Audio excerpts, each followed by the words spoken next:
Hey folks, see if you've ever had this problem. You're trying to eat a little healthier, but you're in the grocery store aisle, you're looking at packaging, nutrition labels, and they're so confusing, you don't know what's good for you and what's not.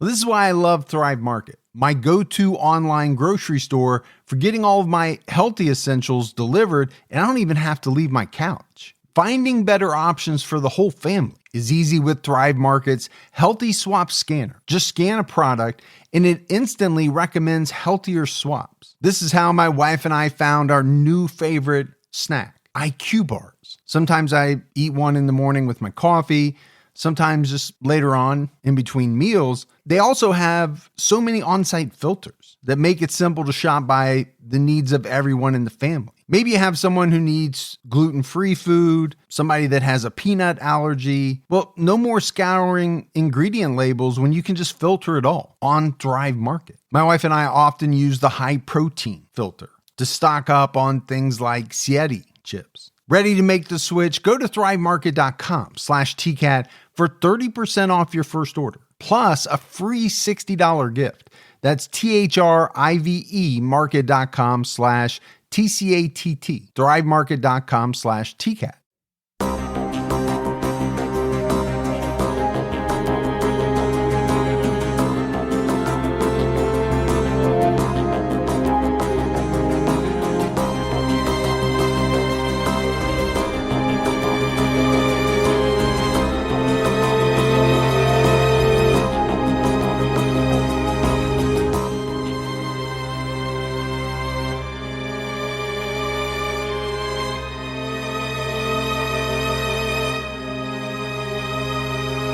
Hello, everyone, and welcome to episode 433 of the True Crime All the Time podcast. I'm Mike Ferguson, and with me, as always, is my partner in true crime, Mike Gibson. Gibby, how are you? Hey, I'm doing pretty good. How about you? I'm doing excellent. Excellente. We kind of just did our little Patreon mini-sode. We did. That we do weekly, and we talked for about 20 minutes about, what we got going on, what we're watching. You came up with a bunch of movies, couldn't remember who was in them or the titles. Not like me. You were a fountain of knowledge. Well, that I am. Let's go ahead and give our Patreon shout outs. We had Hannah Shoot. There's the shoot. Jennifer Long. Hey, Jennifer. Randa Evans Stanley. Well, thanks, Randa. Morgan Leardy. Well, there's Morgan. Cypat. What up, Cypat? Stacy Melser. Oh, Meltza. David Raymer. Hey, Raymer. Claire Nicholas. Well, thanks, Claire. Shira Dawkins. Well, I like that, Shira. And last but not least, Brandy Knoll jumped down to our highest level. Well, thanks B to the Ran to the DI. Okay. Is that pretty good? That is it good? I don't know. Have I ever heard it? I don't think I have. So it's different. Let's put it that way. At least I didn't mess it up. I enjoyed it. I enjoyed it. And if we go back into the vault, this week we selected Tommy Lauer. Hey, thanks, Tommy. Yeah, appreciate all the support we get. So we have a brand new episode out right now on True Crime All the Time Unsolved, and we're tackling a pretty well-known unsolved case. This is one that, a lot of people still to this day, over 9 years after the murder, speculate about. They do. The web sleuths online. It's the murder of Missy Beavers in Midlothian, Texas. There's reasons for it. I mean, you have an intruder dressed in tactical gear who, goes into a church, is waiting for her when she enters to teach this fitness class. There's just a lot of mystery. There is. There's also a lot of speculation. Yep. So make sure you check that out. All right, buddy. Are you ready to get into this episode of True Crime All the Time? I am. We're talking about Aldo Pacheco. Aldo. I'm going to go Aldo. Okay. Just pick one and we'll stick with it. Yeah, stick with that. So this is one of those cases, right, where, to outsiders, on the outside looking in, Aldo and Barbara Pacheco seemed like a happy, normal family. But when Barbara filed for divorce, after a decade of marriage, Aldo became obsessed with a lot of different things, right? Winning custody.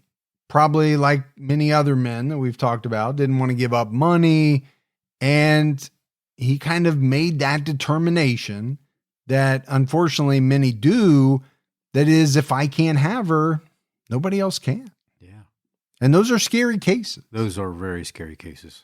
Barbara Pacheco grew up in Midland, Texas, with 2 sisters and 2 brothers, according to her aunts. She didn't have a good relationship with her mother.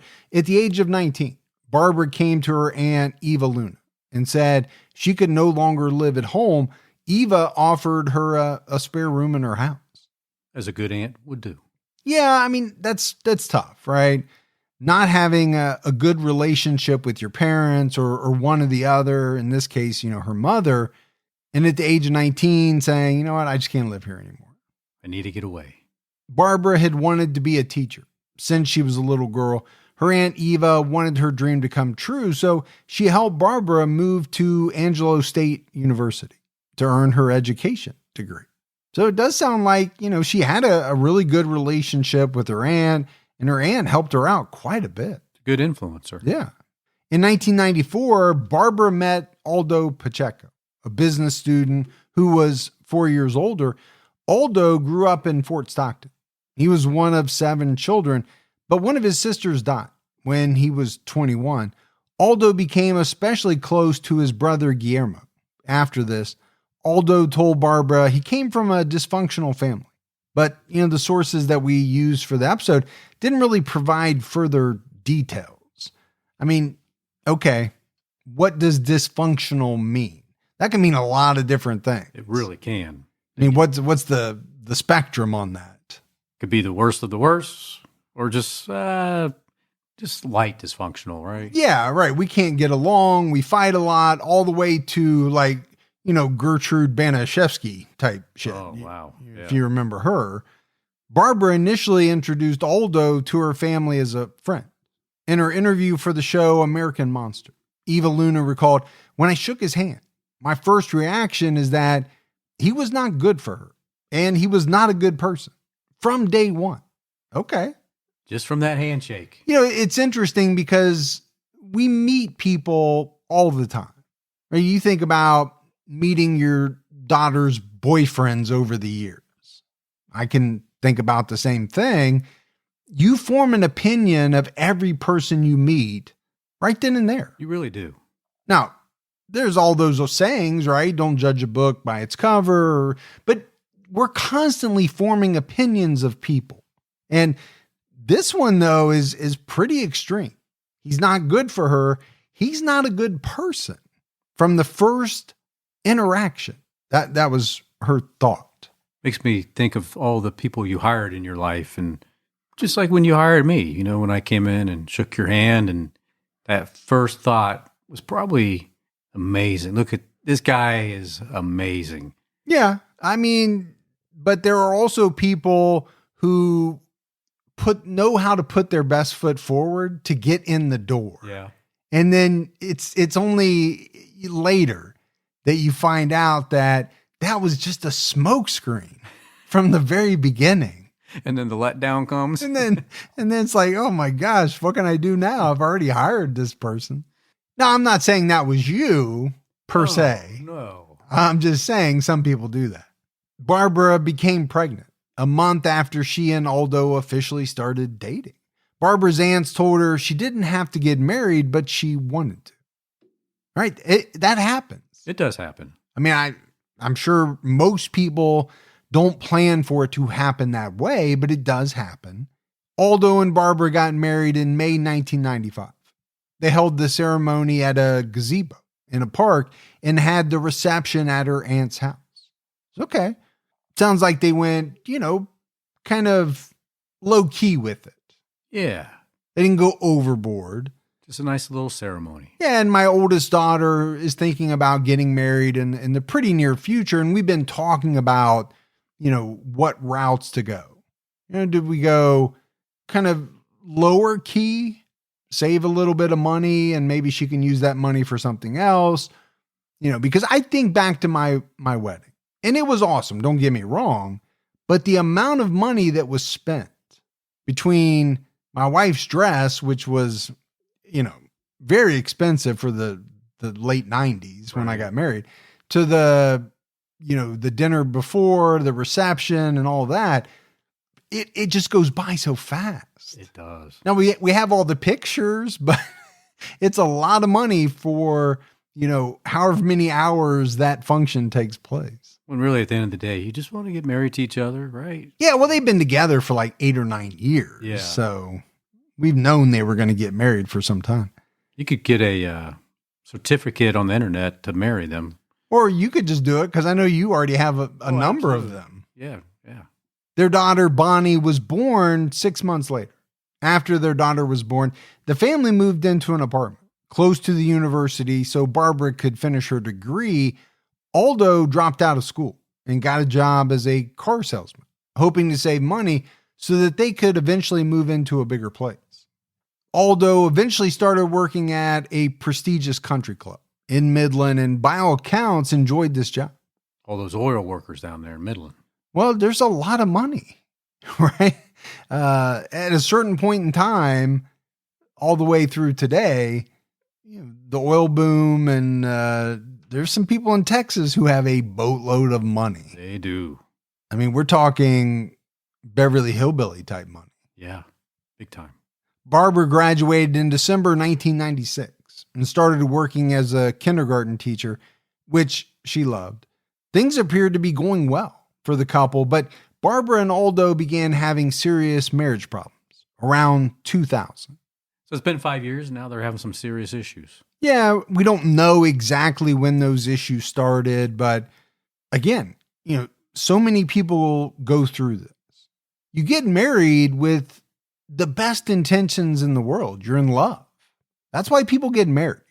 But you find out that for whatever reason, cracks start to develop or people change over time, relationships change, and you decide, we can't make this work. It happens to a lot of people. Wait, you don't get married for the tax deductions? Well, some people might. Oh, okay. There's also, possibly a green card angle for some people. I don't know. I can only speak about myself. I was madly in love and still am if you're listening to me edit this, honey. Yes. He always says how much he loves you. According to Barbara's aunt, Mary Perez, Aldo was likely frustrated when he had to go back to his job as a car salesman.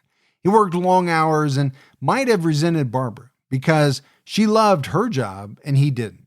Mary also believed that Aldo was not physically abusive, but he was emotionally abusive. Which to some can be worse. Well, let's face it, when people are physically abusive, oftentimes that is a little bit easier to spot. If somebody shows up to work and they've got, black eye or they're all bruised up, okay, people are going to start to ask questions. Yeah. But the emotional abuse, it doesn't leave anything that really other people can see just by looking at you. Now, they might know you're down, you're not the same person, melancholy or whatever. But to your point, it can be very scarring. Yeah. And very nasty and hurtful. Sure can. One night, Barbara unexpectedly called her aunt, Eva Luna. She was crying because Aldo hadn't been home in several days, and she suspected he was out with his former girlfriend. Barbara called her aunt back hours later and said she was going to try to make things work because she didn't want Bonnie to grow up without a father. During this time, Barbara and Aldo had their second daughter, Maddie. Months after Maddie was born, Barbara became pregnant with twin boys.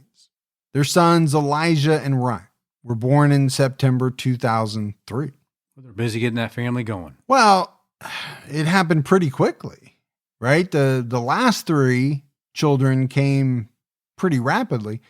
According to their oldest daughter, Bonnie, my mom made sure everyone thought everything was perfect. But there was definitely a shift in the household. Bonnie noticed that Aldo was irritable and annoyed by the children. He was also very controlling of Barbara. And there's that word, Gibbs. Yeah. Controlling. And it pops up in so many of these episodes where, ultimately the husband does something despicable. Why are these men so controlling? I mean, look, nobody should control anybody. If you're in a healthy relationship, You don't need to control anybody. No, you're absolutely right. I mean, in a perfect world, each partner would be secure with no need to feel like they have to control the other. The problem is we don't live in a perfect world. Far from it, as evidenced by, the episodes that we do. Right. Well, if anything, you hope that there's some give and take in that relationship, just not a total domination of control by one side. But that's a lot of times what it is, unfortunately. Barbara told her Aunt Eva that Aldo would time her when she went to the store, and if she wasn't back within his time frame, he would call her repeatedly. Eva told Barbara this was a control issue. She wanted Barbara to know she deserved the best in life, but it would be up to her to make a decision about what she wanted to do. So again, we go back to her aunt is very supportive of her, and it sounds like she was throughout her life, but she's giving her her thoughts, which are great. They're correct, right? This is controlling behavior. Sure. But Barbara's an adult. I mean, she can't forcibly make her leave this marriage. She's giving her best advice, but it's up to Barbara to make her own decisions. I can imagine trying to time your partner, spouse, girlfriend, whatever, why they leave to make sure that they're back within a set amount of time. Yeah, if anything, I sometimes hope my wife stays out a little bit longer so I can play more Xbox. Take your time, honey. I'm the opposite of controlling. The twins celebrated their first birthday on September 17th, 2004. During their party, Aldo pushed Ryan's face into the cake, and at one point he struggled to breathe. This guy was laughing, Gibbs. Sounds like he's an asshole. Yeah, he's laughing, but Barbara was very upset, and this was the final straw. She decided she wanted to end her marriage. She called her aunt on September 18th and told her she and Aldo discussed separating. And it may be one of those scenarios where, and I think it was, because she made, the statement, right? She wanted to make the marriage work for the kids, as many people do. You want to try to keep the family together. We do. But at some point, people realize that that's just not going to work. But when he starts messing with the kids, okay, that's to many more egregious. It's one thing that you're doing something to me, but now you're messing with the kids. Yeah, you already crossed the line, but that's like really crossing the line. Aldo moved in with his brother, and Barbara and the kids moved in with her aunt, Eva Luna. He left numerous messages on Eva's answering machine. Bonnie heard some of the messages, and they frightened her. Both Barbara and her aunt were afraid. In one message, Aldo told Barbara he had been reading her emails. And in another, he said his lawyer hired a private investigator to watch her. Aldo was fixated on getting full custody of the kids. And trying to intimidate her.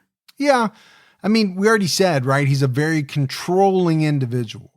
Does it shock you that once she leaves, well, he's still trying to control her? Yeah. This is just another way of control, or another method of control. She's no longer living in the same house, but he's trying to control her by leaving messages saying, hey, I got somebody watching you. I'm reading your email. Right. And does he really want the kids because he's a loving and caring dad, that pushes his kid's face in a cake and holds them down? Or is he just somebody who wants to have custody of the kids to avoid paying for them or paying less for them, and to have the control of having the kids over her? Yeah, I was thinking that too could be a form of control, right? I control the kids, so you're going to do what I say. Barbara was granted temporary custody of the kids at a hearing on May 12, 2005, and Aldo was granted standard visitation rights. On the morning of May 23, 2005, Barbara called 911 to report that Aldo kidnapped and assaulted her. She was dropping the twins off at daycare. When Aldo approached and said they needed to talk, he got in her car, punched her in her face, and forced her into the passenger seat. He started driving to a motel in Odessa. When she tried to escape, Aldo pulled out a knife and forced her down to the floorboard, he continued hitting Barbara in the face and said he just wanted to go to the motel to talk. I just want to talk. But until we get there, I'm going to beat the crap out of you. And hold a knife on you. Yeah. Once they arrived, Aldo wanted her to go into the room with him, but Barbara refused. She was afraid of what he would do. She should have been. Oh, very much so. Anybody that pulls a knife on you is not someone you want to be alone in a hotel room with. She fell to the ground and Aldo kicked her. She was able to escape and ran to the motel office to call for help. Aldo then drove off in her car. Police photos showed Barbara with a black eye and other injuries to her face. She was taken to the hospital for treatment. So no doubt, Gibbs, this would have been a very traumatic event, right? For Barbara, I can't help but wonder what this would be like in any situation, but what would it be like when it's perpetrated by a person with whom you had a marriage you loved? You have 4 children, and this person is doing this to you. I mean, the shock and all of it. Yeah, this is not a stranger off the street. Don't let allergy season slow you down. Get common allergy meds for as little as $15 with GoodRx. So you and your family, pets included, can stop allergy symptoms before they start. GoodRx is free and easy to use. Just search for your prescription on the website or the app, compare prices, and get a free coupon to show your pharmacist. Save at over 70,000 local pharmacies nationwide, including Walmart, Walgreens, CVS, Publix, Kroger, and many more. Check GoodRx before every trip to the pharmacy to save up to 80% on both brand and generic medications. And did you know GoodRx rewards you for saving money too? Join GoodRx Rewards today and earn points every time you use a coupon. Remember, GoodRx is not insurance, but works whether you have insurance or not. And it could be your insurance copay price. I've been using GoodRx for years, and I can't tell you how many times I have saved money even with my insurance. Stop allergies before they start and save big on allergy medications this season with GoodRx. Go to goodrx.com/TCAT. That's goodrx.com/TCATT. You know, once the temps start rising, I realized I was back in the same worn out rotation. Same tank, same shorts, same everything. So I gave my daily uniform an upgrade with Quince. Their pieces are easy, elevated, and somehow make me feel more put together without even trying. Like their 100% European linen shorts and dresses from $30. Luxe swimwear, Italian leather platform sandals, and so much more. The best part, everything with Quince is priced 50 to 80% less than what you'd find at similar brands. By working directly with top artisans and cutting out the middleman, Quince gives you luxury without the markup. And Quince only works with factories that use safe, ethical, and responsible manufacturing practices and premium fabrics and finishes. I'm getting ready to stock up on shorts for summer from Quince, and I know they're going to be amazing because everything I've ordered has been of the highest quality, and the prices are amazing. Treat your closet to a little summer glow up with Quince. Go to quince.com/TCAT for free shipping on your order and 365-day returns. That's QUINCE.com/TCATT to get free shipping and 365-day returns. Quince.com/TCAT. A couple hours later, Aldo's brother, Guillermo, called the police to report that Aldo had given him 2 letters with instructions to mail them to his mother and kids. Aldo apologized repeatedly in these letters and implied he was planning to kill Barbara and end his life. In a letter to his children, he wrote, "You guys would be better off without us in your life." Because he's an expert on what they would be better in life at. Yeah, he's not even saying you'd be better off without me. You'd be better off without both of us. Yeah. So he's speaking not only for himself, but for Barbara as well. And I'm sure she didn't feel the same way. I'm sure she did not. Aldo returned to the motel parking lot on the night of May 23rd and was arrested. He was charged with aggravated assault, aggravated kidnapping, and possession of a deadly weapon. Okay, those are serious charges, as they should be. Absolutely. He posted his bond 3 months later. Barbara had a protective order and was granted full custody. According to the Odessa American, police visited Barbara's residence 5 times in 6 months for requests to check the home, a report of a suspicious person, and a suspicious vehicle in the area. I'm sure he was stalking her. And I'm sure she was scared. So, even if this was not him every time, can you blame her for being very scared and paranoid? And I would say no. Yeah, I would be paranoid and scared too if I was in her position. This is a man who kidnapped you, assaulted you, and wrote a letter essentially saying he was planning on killing you and himself. Yeah. And now he's out on bond free. By the fall of 2005, things were improving in Barbara's life. She was spending time with James Eric Wiggs Jr., a special education teacher at her school. Eric was divorced and had a daughter. So it seems like things are getting better for her. Moving on. Yeah, I mean, she's met somebody. We don't know how serious it was, but she's spending time with this person. Michael Lee Johnson described her dad as a goofy, outgoing person. She spent time with Barbara and her kids and said Barbara was always kind to her. Barbara's daughter, Bonnie, liked Eric and thought he brought out the best in her mom. And my thought is, Gibbs, the bar was probably not that high to be, a good influence or to bring out the best in Barbara. Probably not. Just be kind. It'd be better than Aldo, which was probably not too hard.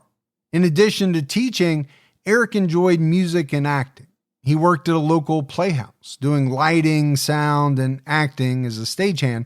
He had recently become the theater's technical director and designed sets for the upcoming season. On the afternoon of January 16, 2006, the Midland Police Department received a 911 call. The dispatcher briefly heard what sounded like a woman's voice, followed by 3 gunshots. Well, when the dispatcher hears that, they know something bad is happening. Yeah, a lot of times people call and it takes the dispatcher a while to get it out from the person, like what is really going on. Well, when you hear 3 gunshots, I don't know what else you need to know, right? Somebody needs to get out there immediately. Officers found Eric in the front yard of Eva Luna's residence. He had been fatally shot in the chest and right arm. EMS workers attempted to revive him, but they were unsuccessful. Inside the home were Aldo, Barbara, and their son Elijah. Aldo picked up the phone and warned the police he was armed. An officer who knew Aldo spoke to him on the phone. Aldo admitted he shot Eric Wiggs and said he was not going to let them make an ass out of me anymore. Oh, I think if anybody's making an ass out of you, it's yourself. Wasn't them making an ass out of you. No, but, kind of analyze his thought process there. Who's making an ass out of him? Eric? Barbara? And how are they doing it? By being together? Yeah. Doesn't make sense, but to him it does. And he said he didn't want to share. If he couldn't have her, nobody can have her. Yeah, I think he had that kind of way of thinking going on. Homicide negotiator BJ Land convinced Aldo to release Elijah around 3:30 p.m. But hours passed, and he refused to consider any further requests. And this is something, you would see in a movie. I know it happens in real life, obviously, hostage situations where you have a negotiator. They show it a lot in movies. Very tense situation. Yeah, that's why they're trained very well in dealing with this stuff. The standoff continued until a few minutes before 6 p.m. when negotiators heard a pop that sounded like a gunshot. SWAT entered the home and found Barbara dead in a bedroom. She was shot in the stomach and throat. Aldo suffered a self-inflicted gunshot wound to the face, but he was still alive. Police saw that he had written Eric Wiggs' license plate number on his hands, leading them to believe he was following him. So, when you talk about a hostage situation and hostage negotiators, it's really tough for those folks to be successful when the hostage taker doesn't want anything. Well, that's true. And they're not willing to talk to you. You can't bargain with them. You can't give them anything. Yeah.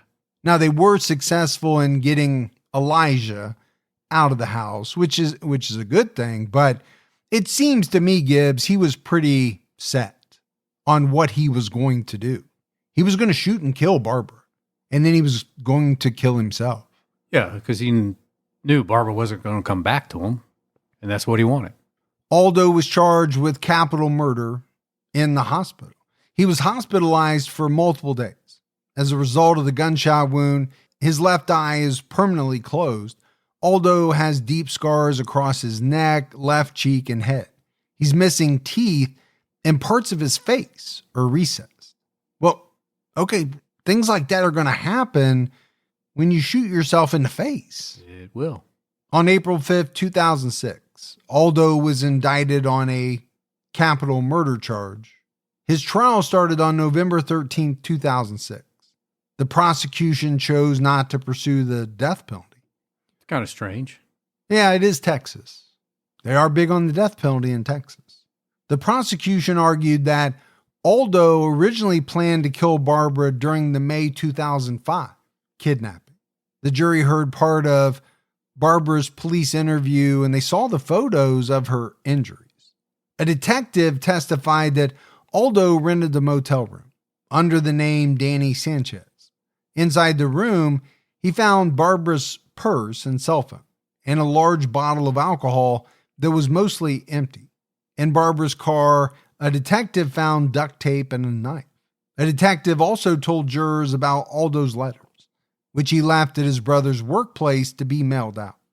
The show American Monsters included photos of the full letters in their episode on the case.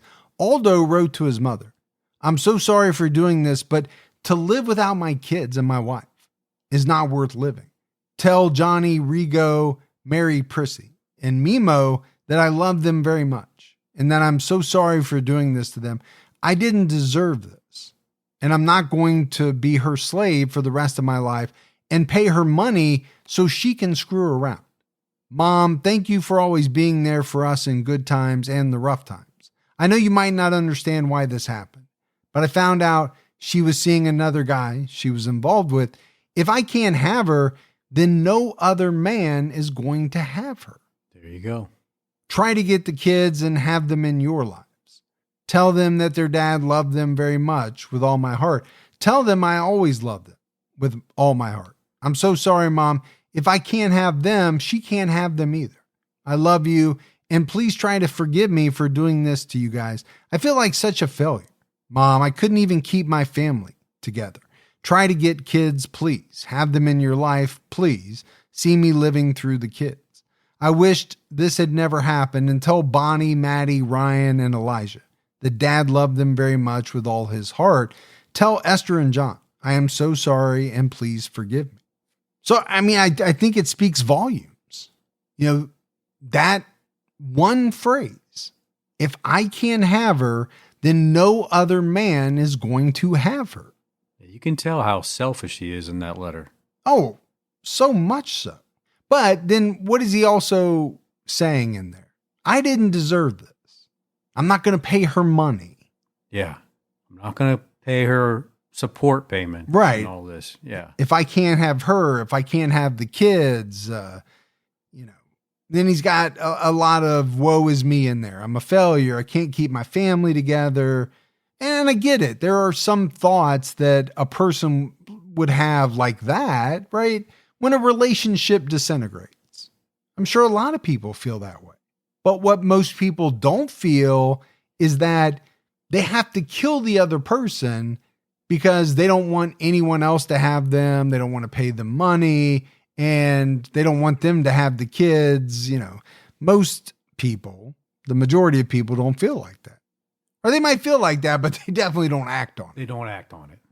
Aldo wrote to his children, "I'm so sorry for doing this to you guys. I know you don't understand why this happened, but I couldn't live without you guys in my life. I love you guys with all my heart, and not having you in my life every day is not worth living. Please know that you gave me so much joy in my life. You guys are my world. I'm not going to live like we were going to have to if mom and dad got divorced. I didn't want you guys to have to see that all your lives. You guys would be better off without us in your life. Please always remember that I loved you guys with all my heart. You guys should stay with Grandma Esther or Grandma Pacheco. They do love you so much. Even Mary thought that mom and dad should get divorced because it was the best thing for everyone. And that was wrong. Don't let them take care of you guys. Don't trust them. I love you guys, and I hope you can forgive me for doing this to you guys. Always remember that dad never wanted this and wanted the family to stay together. Remember that I did everything I could to keep this family together, and mom would not even try. I love you guys. Remember, dad always loved you. Please try to remember that dad loved you. Bonnie, Maddie, Elijah, and Ryan with all his heart. Love you always, dad. Throwing his kid's mom underneath the bus in the letter. Yeah, mom didn't want this. Yeah. What he doesn't say in the letter is that dad was an asshole. Dad was controlling. Dad was physically abusive, emotionally abusive. Dad drove her away because of all this. Yeah. I mean, I think it's very clear. But again, the distorted view by people, right? He has a distorted view of the situation. All he can think of is, well, I tried to keep this family together. I wanted to keep it together, but she didn't want to try. I think she tried for many years. Sure she did. And eventually she said, I can't do this anymore. Now, prosecutors argued that these letters showed Aldo's intent to kill Barbara and himself because of the custody battle. And I think it's pretty easy to make that correlation. I think so. It's not a leap. When he says, you guys will be better off without us in your lives. I mean, he really spells it out. A neighbor testified that Aldo attempted to run over Eric Wiggs after he shot him and then drove his vehicle through the garage door of the home. The jury also listened to the 911 call from January 16th. According to the 911 dispatcher's testimony, Barbara initiated the call, then dropped the phone. She was heard screaming briefly after the call connected. 30 seconds later, the dispatcher heard 2 gunshots and a child crying. After the second gunshot, there was a brief pause before a third gunshot, which investigators said was fired into a TV. After that, Aldo picked up the phone and demanded to speak to his mother-in-law, Esther Paredes. He identified himself by name when asked by the dispatcher. Aldo said in the call, per the Odessa American, I'm so tired of them screwing me. I just want to see my baby. That's all. He repeatedly demanded to speak to his mother-in-law, but did not tell the dispatcher how to contact her. He then asked to speak to his brother, Guillermo Pacheco, who got on the line. Aldo asked, Mimo, why would she do this to me? Aldo's brother tried to convince him to come out of the house. Aldo responded, she's fucking around. She's not going to do that to me anymore. Now, this was from the Odessa American. They omitted the expletive, but I'm pretty sure that's what it was. Pretty sure too. But he's saying she's messing around, but they're separated. They're not together anymore. They're not together. She can do whatever she wants. Now, could she have been messing around with this guy before? I guess it's possible. There was nothing in the research that definitively said that. Everything I read made it sound like the relationship began after her and Aldo split. But again, it's how does Aldo Pacheco view things in his mind, right? We know it's a distorted view. Oh, for sure. He feels like he's done nothing wrong. And you know what? I do want to go back to him being out on bond. I get it. There's a bond process most of the time. But could you make the argument that a man who kidnapped, assaulted, and clearly had the intent to kill his wife and himself maybe should be denied bond? It's a good thought. Because if he's not out on bond, this part doesn't happen. Yeah. I know it's hard to predict that something like this is going to happen, but I mean, I said it earlier, right? Those were very serious charges he was facing. And coupled with the letters, you can clearly see what the intent was. Yeah, him getting out on bond allowed him to do what he did. Now, I know it's easy to look at it after the fact and say, well, he should have been denied bond, right? That part is easy. Before the fourth gunshot was heard, Aldo told police negotiator BJ Land he was worried about his children throughout the call. He insisted Barbara was okay, but refused to let anyone speak with her. He was asked who the man outside was, and he responded, "That's her blanking boyfriend." Aldo said at one point, "They were laughing at me, man. They took my kids. The justice system is messed up." Again, just more stuff there, Gibbs, that I think, tells you where his head was at. They were laughing at me. It's like he felt as though Barbara and, also Eric had gotten over on him somehow. Like they were laughing at him. They were mocking him because they were happy together. And here he was completely out of the picture. Yeah, he's really making up a lot of narrative in his own mind. Yes. Police officers testified they were so certain Aldo was their only suspect that they didn't even send some evidence off for processing, which does seem a little strange to me. I get it. You're very sure that he's the killer and he's the only one that could be the killer. Yeah. But I don't know. Are you at that point looking to save money by not sending some of the evidence off? I don't know. That part seemed a little strange to me. Defense attorney Rusty Wall said in his opening statement, as quoted by the Odessa American, "I submit to you that the evidence shows Aldo Pacheco is also a victim of what occurred on that day. Every day Aldo Pacheco lives and looks into a reflective surface. He can't help but remember that day." And I got to be honest with you, that's one of the dumbest statements I've ever heard. I have to agree with you. He's a victim only in the sense that he did that to himself. Absolutely. So to say that he has to look into a mirror every day and be reminded of it, he should be reminded of it. Absolutely. Yeah. He killed two individuals. Yes. Live with it. That just seems like a very dumb statement. I know defense attorneys say things, they have a plan in mind. But, that if I was on a jury, I would be shaking my head over that one. The defense argued that Aldo felt betrayed by Barbara and the government. He was pushed into a corner and felt like he had no choice. And that might be true. He might have felt like he had no choice. But that was a feeling that he had. That wasn't true, right? That wasn't correct. Yeah, there's always another choice. Yes. Now, he might have really been feeling that way, but that was only in his own mind. Even the smallest step forward can make a big difference in your financial future. When you open a Chime checking account, you're one step closer to a better financial future with no maintenance fees, fee-free overdraft up to $200, or getting paid up to 2 days early with direct deposit. Making progress has never been easier. I think we've all been in that position where we've had an overdraft. Well, with Chime, you can overdraft up to $200 with no fees. That's amazing. And they have over 50,000 fee-free ATMs. Make progress towards a better financial future with Chime.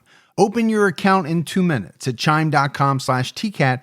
That's chime.com/TCATT. Chime feels like progress. Banking services and debit card provided by the Bancorp Bank N.A. or Stride Bank N.A., members FDIC. Spot me eligibility requirements and overdraft limits apply. Fees apply at out-of-network ATMs. MyPay eligibility requirements apply. Credit limits range from $20 to $500. $2 fee applies to get funds instantly. Crime checking account required. Go to chime.com/disclosures for details. Hey, listeners, it's Leon Nafok. I'm here to tell you about a brand new series from me and Prologue Projects, an Audible original series called Final Thoughts, Jerry Springer, the story of a television show that changed the world and the man who gave it his name. But did you know that before The Jerry Springer Show made him notorious all over the world, Springer was something else entirely? A respected Midwestern politician, the progressive mayor of a major Rust Belt city, a man many saw as a future leader in Democratic politics. How did this idealistic rising star, with his lofty political ambitions, take a turn in such a radically different direction? You can find the whole series available now on Audible. Just search for Final Thoughts, Jerry Springer on the Audible app, or go to audible.com/Springer. Aldo shocked the court by getting on the stand and testifying that he killed Eric Wiggs in self-defense. Aldo explained that it all started because he needed to see his children. He told the jury that before the separation, he was the one who woke the kids up, dressed them, and got them ready for school or daycare. After Barbara filed for divorce in April 2005, he had visitation on Thursday nights and every other weekend. He claimed Barbara wouldn't take his calls, wouldn't allow him to see the kids, and tried to turn them against him. He believed she was being unfaithful to him and alienating him, which made him angry. Well, she doesn't have to be faithful to you because you're not together anymore. So that doesn't even play. No, but in his mind, what is he thinking? Technically, we're still married. So, you can't be with anybody else because we're still technically married, which is not normally how it plays out in real life, right? When people separate and they're going through the divorce process, that kind of faithfulness part, I think for many goes out the window. Yeah. Aldo testified that the May 23rd, 2005 incident was an argument that got out of hand, and it was the first time he'd ever hit Barbara. He was forbidden from seeing the kids after this. An incident that was an argument that got out of hand, that you somehow got charged with aggravated kidnapping, aggravated assault, and a couple of other charges. Yeah, it got way out of hand. Yeah. Maybe that's why you're not seeing the kids anymore. He began to suspect Barbara had feelings for another man, and that was why she asked for divorce. One day while picking up the kids, he saw a number on the caller ID he didn't recognize. He called several times, and a man eventually answered. He told him who he was and asked for his name, but the man hung up on him. Aldo had a friend who worked at a cell phone shop, traced the number, which identified Eric Wiggs. And again, I don't know if Barbara had feelings for Eric before she asked for the divorce or it happened after. But, I'll be honest with you, I don't care either way. And here's why I say this. Because I believe Aldo was a terrible husband, a terrible man, controlling, abusive. I think she probably, from everything that I read, went above and beyond on trying to make the marriage work and probably stayed in it far longer than she really wanted to, just to try to save it, right? To keep the family unit together for the kids. Yeah, the outcome was based on the events that he made happen earlier. Yeah. But can you imagine being in that situation for a number of years? And then whether it was before she asked for the divorce or after, you meet someone and you realize that, all men don't act like that. Right. Some men are nice and will treat you nicely. I'm not saying anyone should be unfaithful. What I'm saying is that the timing of it, which we don't know, is not that relevant to me in the grand scheme of things. I know what Aldo has in his mind, right? Eric came between my wife and I. But you and I are sitting here saying that we don't believe that's the truth. Aldo himself caused the disintegration of the marriage by the way he acted. Yeah. And the way that he treated her. Oh, if she decided to develop a friendship with Eric at the school or elsewhere and that grew because Aldo decided to be the way he was, well, that's just human nature. On January 16th, Aldo was driving and passed Barbara and his son Elijah in a vehicle with Eric Wiggs, who he didn't recognize at the time, Aldo said he wrote down Eric's license plate number to find out who owned the vehicle. He testified per the Odessa American, "I first blamed him. I thought, this is the reason I lost my wife. This is the reason I lost my family. I was putting blame on the gentleman with her. I was happy to see my boy. I hadn't seen him in 8 months. But who was this guy holding my son? I became angry. He followed them to the house and tried to have a friend who worked at a car dealership run Eric's plate. This was unsuccessful. Aldo circled the block before parking in the driveway. Eric walked outside holding a pack of Diet Pepsi cans. Aldo asked for his name, and Eric asked what he was doing there. At some point in their argument, Aldo believed Eric was going to throw the soda cans at him, so he shot him. Wow. Now, I've heard a lot of self-defense arguments. Some very believable, some not believable at all. If you and I are standing in the yard, and let's say we're 20 feet away. I have a gun and you have a 12-pack of Diet Pepsi. Am I in fear of my life that you are somehow going to open that, pull out a can, throw it at me that I can't dodge, and I'm in mortal danger? Far-fetched. Yes. I have an implement of death in my hand. You have a refreshing drink. This makes no sense at all. No. But he's got to throw some type of argument out He there. does. I mean, what's he going to say? The truth is not going to work because, we all believe the truth is he went there to kill Eric and Barbara. Sure, based on his notes. Yeah. But again, if I'm on that jury, I'm just shaking my head because it doesn't make sense. Right. And did he run this by his defense attorney? Hey, this is what I'm going to go with on the stand. And the defense attorney signed off on that? Maybe based on the one statement the defense attorney made. Yeah, that's true. I don't know what kind of defense attorney you got there. Not everyone is Perry Mason. We say this all the time. No matter what profession you're in, a certain percentage of people are the best of the best. True. A large percentage are okay. Yeah. They're competent. And then another percentage are just not good. That you find that in every walk of life. I'm not saying this defense attorney was a bad dude, but based on the statement he made, I do question a little bit.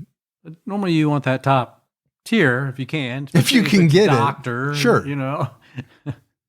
Attorney, someone that cuts your hair. Anything where my life is kind of in somebody's hands. Yeah. I would prefer to have the best of the best. Or the rest of our hair that we have, we want the best. I don't care about barbers. I don't have enough hair to care about that.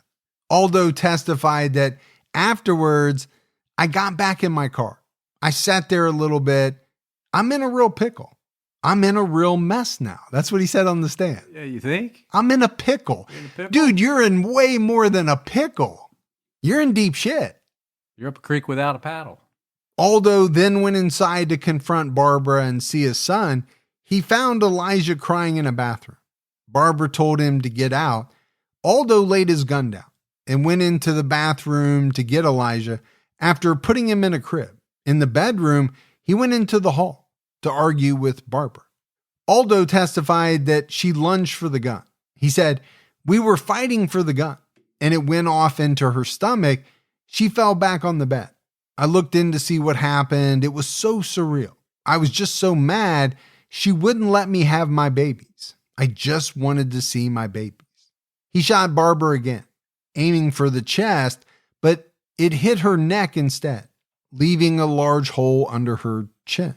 Well, I accidentally shot her when we were struggling for the gun in her stomach, but then I decided to go ahead and kill her. Does that make sense? No. Does that not make the first statement unbelievable?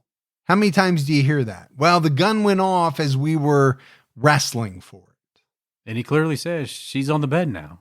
Aldo then shot the TV because he felt angry and out of control. So the one thing we haven't talked about is, and I don't know the answer to this question, but how did this guy even get a gun? You would assume that any guns he owned at the time he was indicted, charged, released on bail, those would have been taken away, right?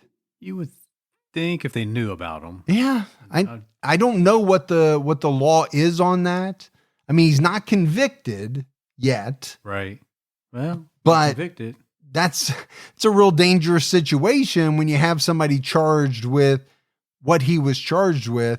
Couple that with the letters, and you've got a guy out on bond who has access to guns. That's a scary thought. During cross-examination, ADA Tim Flathers asked Aldo, "You felt threatened physically by Mr. Wiggs?" Aldo responded, "I took it as he'd throw those cans at me." Those cans. Reminds me of that show, The Jerk. Do you remember that? Yeah, where they're shooting the oil. Yeah. The oil cans. The ADA asked, "So you thought he was going to throw some Diet Pepsis at you and you shot him?" Aldo responded, "Yes, sir." I was worried. Those Pepsi cans come flying at me. I don't know. They could do some real harm. Aldo was asked if he meant to shoot Barbara. He responded, "I don't know what I meant to do at the moment, Mr. Flathers. It was a surreal moment thing." He explained that he shot Barbara a second time because she was angry about the first shot. You think? You've effing shot me in the stomach, you asshole. Who is not going to be upset that you shot them? Yeah. So his explanation is, I shot her the second time because she was mad at me about the first shot. I just wanted to shut her up. He said he lied to the hostage negotiator about Barbara being okay because he was afraid SWAT would come in and shoot him. He began to worry about the kids during the negotiation. He said that he thought to himself, "Look at what I've done. How can you do this to your kids? I didn't want to go on without my family." Guys like that do all that thinking afterwards. Well, and even then, he didn't say anything about Barbara, right? Even if he was being truthful there, it was only, how could I do this to the kids? Yeah. But you go back to the letter, and he said to the kids that they would be better off without both mom and dad. The prosecutor asked Aldo why he didn't express any remorse. During his 3 hours on the phone, he responded, "I shot my head off. You don't think that's remorse?" No, actually, I don't. I don't see that as remorse at all. I feel like if you go back to the letter, that was the culmination of a plan he had had for some time. Yeah, I don't think he shot himself for remorse. No, he had planned in the earlier incident, right, to shoot Barbara and then shoot himself. Yeah. So now in this one, he's just following the same game plan. In closing arguments, the prosecutor told the jury, per the Odessa American, the defendant's version of events is a fantasy version he's cooked up in his own mind. And I would have to agree with that. This guy is just living in his own fantasy world, or he's concocting this stuff, right, to try to explain what he did, but there's no explanation that's going to make sense other than what really happened or why he did it. True. For real. As you said, at that point, people are just throwing stuff at the wall. Yeah. The defense countered, the bottom line is that he took responsibility for what happened. He told you what his intent was. We can talk about inconsistencies in the state's case all day long, but the biggest is that the state can't tell you what happened in the house that day. Mr. Pacheco did. And this is something that you bring up a lot, Gibbs. Well, why can't the state tell you exactly what happened in the house that day? It's because Barbara died. Yeah, she's no longer around to tell her side of the story. And Aldo is the only one that is. But does that mean that his version of events is true? No, absolutely not. I mean, he has a vested interest, right, in crafting a narrative that makes him look better. And if you're a murderer, you're probably going to be a liar as well. Yeah, I don't know how many people say, I got no problem with murder, but lying is where I draw the line. Yeah. Can't bend the truth. The defense asked the jury to consider a lesser conviction of murder or aggravated assault. Aggravated assault? The man killed 2 people. Yeah, that's not going to happen. On November 16, 2006, Aldo was convicted of capital murder and sentenced to life without parole, which we said they already took the death penalty off the table, so that would have been the maximum he could have gotten. Barbara's aunt, Lucy Vallis, told the press afterwards, "We got to, and people got to, see the truth that she was a good mother. She was a wonderful, caring, dedicated mother who protected her children, so much so that she gave her life for them." And I think you can look at that a couple of different ways. She made the decision to leave the relationship. And it sounded to me, Gibbs, like the final straw was the way Aldo was treating the children. So in that sense, you can make the argument that she, did lose her life in the process of protecting her children. It's true. Now, it could also be some of the actions that occurred in the house that day. What did she do to try to ensure Elijah's safety? Did she bargain with Aldo? Let Elijah go. I'll stay with you. Or we don't know Right. what could have happened. My thought is that she probably did everything she could.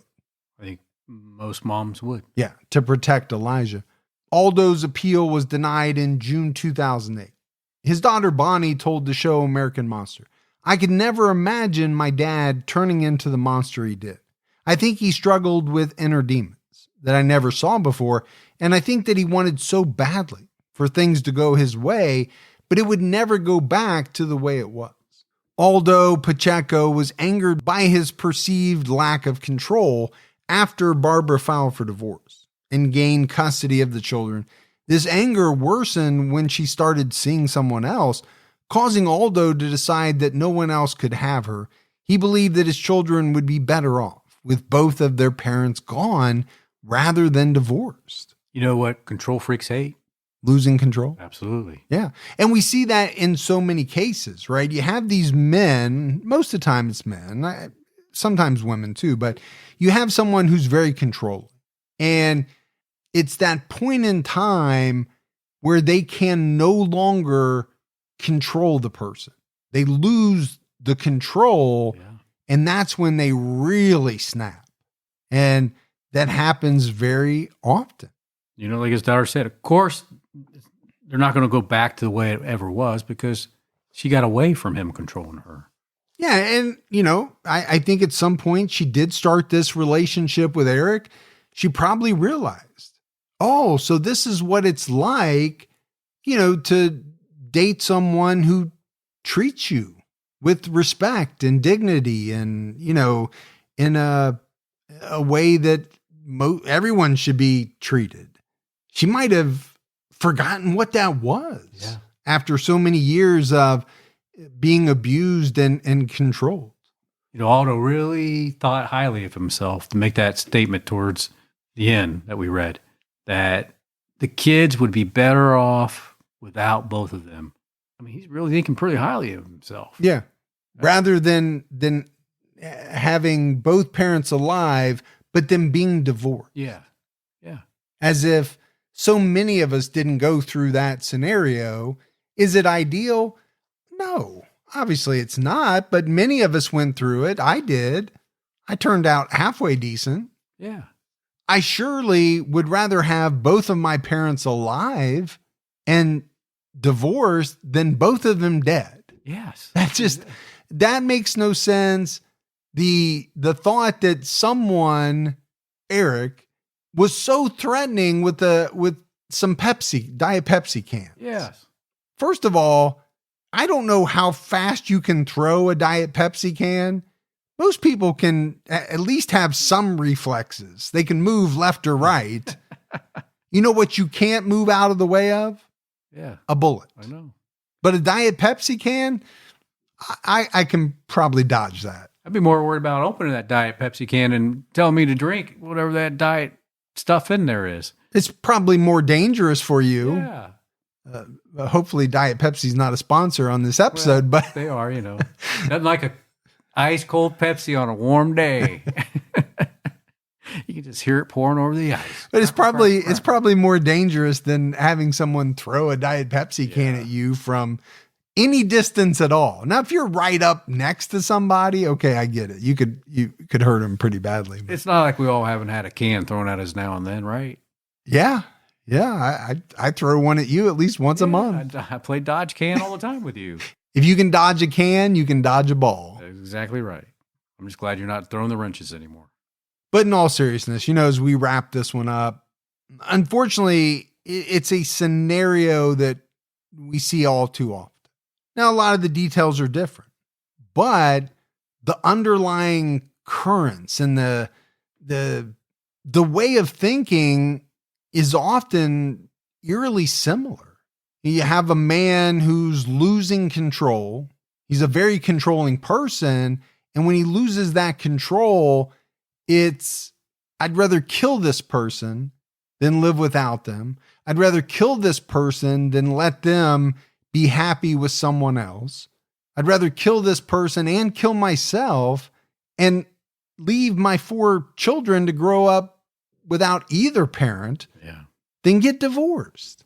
I mean, to most of us, it makes no sense, right? It's the thinking is so flawed, but I don't know, in his mind, maybe it made perfect sense. And maybe that's the scary part. But that's it for our episode on Aldo Pacheco.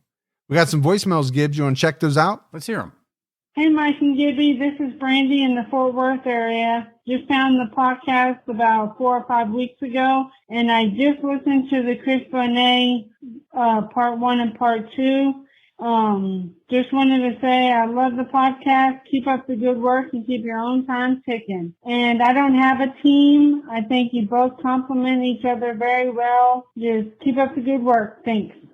All right. Appreciate the voicemail. Glad you found the podcast. Absolutely. Tell your friends, family, strangers. Yeah. Mailman. Or if you're like Gibby, just, you're on the subway, just grab somebody's phone and just subscribe to the podcast. That's what he does. Yeah. Just do that. I mean, you're in Fort Worth, so you just pull some truck over and say, hey, give me your phone.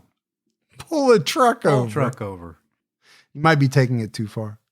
Hi, Mike and Gibby. This is Nikki Thompson from Huntington, Indiana. I'm a first-time caller, so I'm a little nervous. I actually stumbled across your podcast on Pandora around Thanksgiving last year, so fairly new listener, but I'm almost caught up, and to my surprise, I got to hear my Patreon shout-out today on the Raymond Finch episode, and a strange winky-dink, as you might say, about that episode is he died on May 15th of 1995, which would have been my 13th birthday, which is creepy, but anywho, I emailed you guys yesterday about update on the Baumeister. It's got some weird ties into one of my dad's best friends, so I thought you guys might want to hear that. I love what you're doing. You guys keep me entertained 8 hours a day building trucks at General Motors. So thank you for that. I love your banter. I love your guys' dynamic. Keep doing what you're doing and keep your own time ticking. Bye. All right. She might have built our trucks. That's what I was thinking. Yes. She might have had a hand in on it. She might have. We don't know. Gibby and I have the same truck. For anybody who's not heard that story, I bought mine, and then Gibby took a look at it and he said, you know what? I think I'd like one just like it. And I got it. It's the exact same model, only a different color. I just want to know what that one button that says do not push. So I haven't pushed it yet. I had that installed special for you. Was that why? It's an ejection seat like James Bond. I would not push it. I haven't yet. Because it only is for the driver's side. Is that what? I think he always had his on the other side or something in case somebody got in the car. This one's the driver's side. Gotcha. It's going to shoot you right through the roof. All right. Appreciate the voicemail. Glad you found the podcast and caught up pretty quickly because we have a plethora of episodes out there right now. Plethora? Uh-huh. A cornucopia of nature's treasures. Cornucopia. All right, buddy. That is it. We had no mailbag. So that's it for another episode of True Crime All the Time. So for Mike, and Gibby, stay safe and keep your own time ticking.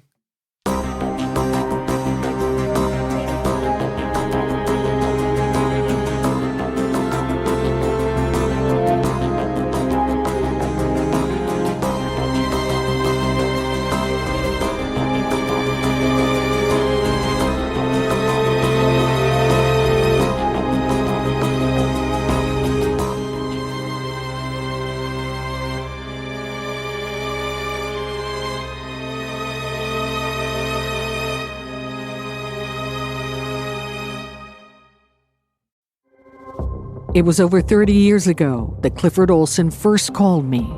Secret phone calls from Canada's most notorious serial killer. I knew I was killing the children, but I couldn't stop myself. Now it's time to unearth the tapes, because I believe there are still answers to be found. I'm Arlene Bynum from CBC's Uncover, Calls from a Killer. Available now.